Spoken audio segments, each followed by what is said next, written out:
ஜனீம் என்று சொன்னா விபச்சாரத்துல பிறந்தவன். இந்த வார்த்தை அல்லாஹ் குர்ஆன்ல சொல்லியிருக்கிறான் சூரத்துல் கலம்ல. ஜனீம்னு ஒருத்தனை மக்கால் இருந்த ஒருத்தனை பார்த்து அல்லாஹ் ஜனீம் விபச்சாரத்துல பிறந்தவன், வாப்பா பேர் தெரியாம பிறந்தவன் என்று கடுமையான ஒரு வார்த்தையால அல்லாஹ் தஆலா அவனை தப்பிச்சான். இன்றைக்கு யார் யாரெல்லாம் முஸ்லீம்களா இருக்கிறாங்களோ அவங்க கியாமத் நாள் வரைக்கும் இந்த குர்ஆன் இருக்கிற வரைக்கும் ஜனீம் என்ற வார்த்தை சொல்லப்பட்டு கொண்டே இருக்கும். விபச்சாரத்துல பிறந்தவன், வாப்பா பேர் தெரியாம பிறந்தவன் என்று சொல்லப்பட்டு கொண்டே இருக்கும்.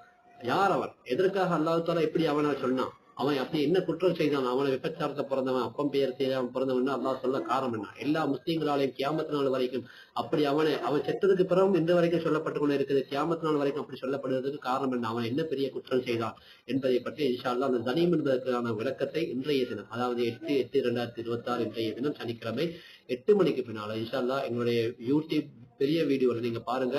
அது எதற்காக அப்படி அல்லாஹ் சபிச்சான், அவன் அந்த சாபத்தை பெற்றுக் கொள்வதற்கான காரணம் என்னென்னதை விரிவாக நாங்க சொல்ல இருக்கிறோம். மற்றவர்களுக்கும் இதை ஷேர் பண்ணுங்க, அவங்களும் பார்த்து தெரிந்து கொள்ளட்டும். அஸ்ஸலாமு அலைக்கும் வரஹ்மத்துல்லாஹி வபரகாத்துஹு.